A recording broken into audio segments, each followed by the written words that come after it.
Good morning, Soddy Daisy. My name is Michael Griffith, and I am back again to deliver your school news. This week, we'll be covering Tennessee governors wanting better gun control, the Mario movie receptions, and the largest fish caught in Tennessee. I hope y'all are ready because your school news starts now. Whoa, whoa, say.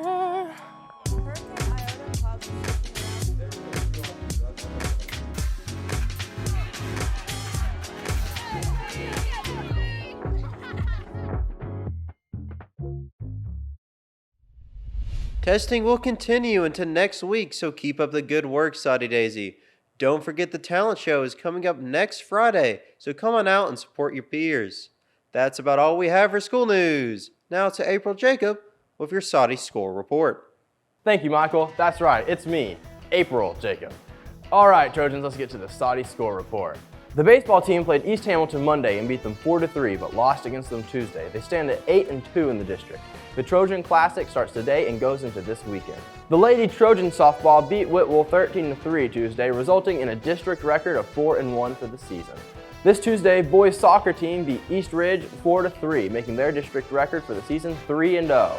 The boys lacrosse team played Summit, beating them 5-4 and going into overtime. Their district record is 1-1. This Tuesday, the Lady Trojans lacrosse team defeated Signal Mountain 10-7. Their district record is 3-3 for the season. That's all for sports today, Soddy Daisy.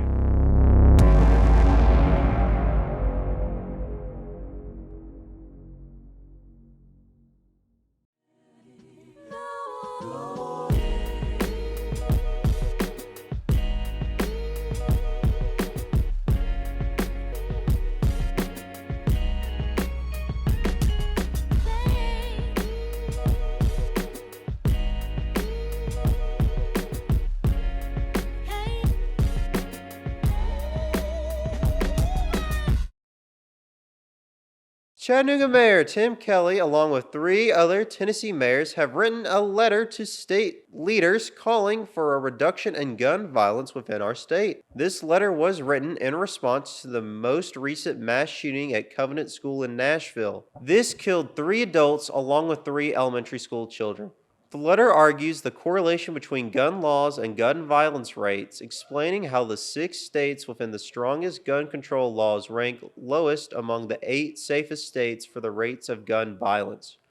Recommendations from the mayor include requiring background checks for all gun purchases, prohibiting stalkers from owning guns, requiring reports for lost and stolen guns, and more. Mayor Kelly states that he doesn't think banning guns is realistic or desirable, but we can and must do more to address gun violence in Tennessee. Following the Covenant School shooting in Nashville, 3 Tennessee Democratic representatives were accused of bringing disorder and dishonor to the House after leading gun control demonstrations from the House floor. Democratic Representative Justine Jones held a sign reading "Protect Kids, Not Guns," while leading chants through a megaphone exclaiming "No action, no peace." The now titled Tennessee 3 representatives approximate 200,000 constituents in Tennessee. Earlier this month, House Republicans voted to expel 2 of the 3 representatives for their disorderly behavior. There have been upsets over the decision, as well as questioning as to why only the 2 African American men, Justin Jones and Justin Pearson, were expelled, while Gloria Johnson, a white woman, avoided expulsion. Though this expulsion has proven far from permanent, as Justin Jones was reinstated as of Monday, April 10th, and Justin Pearson was reinstated Wednesday, the 12th. I believe I'm in the well today because you have put forward a resolution that says that it's more important to expel voices of dissent than do the work of justice, which is fighting to end gun violence in the state of Tennessee. I believe that I'm in the well today because with the courage of ancestors and family and loved ones and community, stood up and spoke up for folks like my classmate Larry Thorne, who can speak no more because of the proliferation of guns in Tennessee. I believe that I'm in the well today because you have decided that it is not right to have debate. It is not right to listen to the voices of the... Tennessee's branch of the American Civil Liberties Union criticized the initial expulsion as an extreme measure, and President Biden stated it's shocking, undemocratic, and without precedent. It has now been announced that the 3 will be visiting President Biden at the White House. Dominion Voting Systems has settled its defamation lawsuit against Fox News. Dominion initially sued Fox for $1.6 billion. The settlement comes in on the same day the trial was set to begin in the Delaware courtroom. The company says Fox repeated false claims in its news reports that Dominion's voting machines flipped votes for Donald Trump and gave them to Joe Biden during the 2022 presidential election. The lawsuit alleged Fox knew the claims were false but still aired them. The truth matters.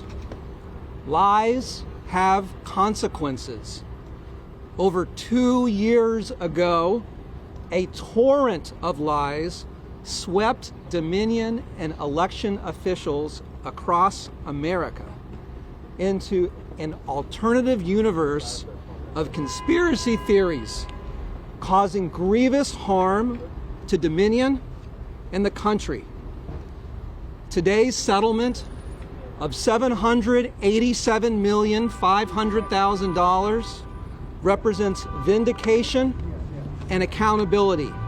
Lies have consequences. Fox News has acknowledged its on-air statements about Dominion were false. Fox released a statement that says, in part, that it's pleased to have reached a settlement and it reflects Fox's continued commitment to the highest journalistic standards. The $787.5 million settlement is the largest publicly known defamation case in U.S. history involving a media company. Now to Wyeth with that Entertainment Minute. Thank you, Michael. This is Wyeth, and the Entertainment Minute starts now.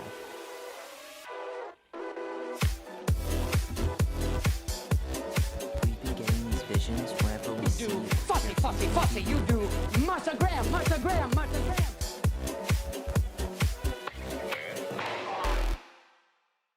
A little over 2 weeks ago, during spring break, the Super Mario Brothers movie released to theaters.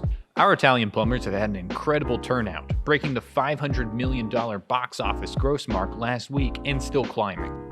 This makes the movie the highest grossing movie of 2023 and the most successful video game adaptation in history. Critics on Rotten Tomatoes rated at 59% with a critics' consensus of, while it's nowhere near as thrilling as turtle tipping your way to 128 lives, the Super Mario Bros. Movie is a colorful, albeit thinly plotted animated adventure that has about as many Nintendos as Nintendons. Meanwhile, the general audience score on Rotten Tomatoes is a whopping 96%, many of which praise it for its lighthearted nature. It is also generally regarded as the best video game adaptation ever. The box office gross still shows no signs of stopping, with some projections estimating a total of $1 billion. Tuesday, Netflix announced that they would end their buy mail DVD rental service for good. And you may have forgotten all about it, but it's what started it all about 25 years ago for Netflix. Some interesting facts about the service: a little over 1 million people were subscribed to the service as of last year, with about $145.7 million in revenue. Not bad still. The first DVD ever sent was Beetlejuice in 1998, and the most frequently requested was The Blind Side. This marks a new era for Netflix as they cut ties from their roots. That's all for the Entertainment Minute this week, Soddy. Now back to Michael. Thank you, Wyeth. On April 13th, a fisherman named Henry Dyer caught one of the largest paddlefish within the state of Tennessee.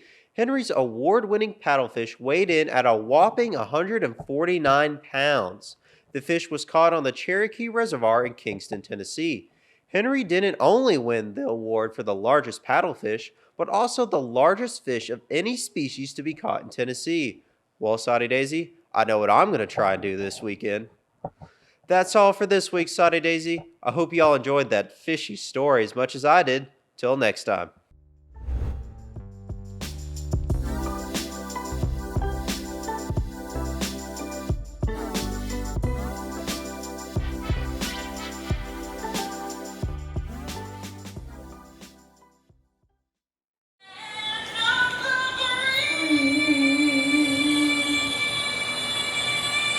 Why is the camera on me? Somebody's got a solo. Oh.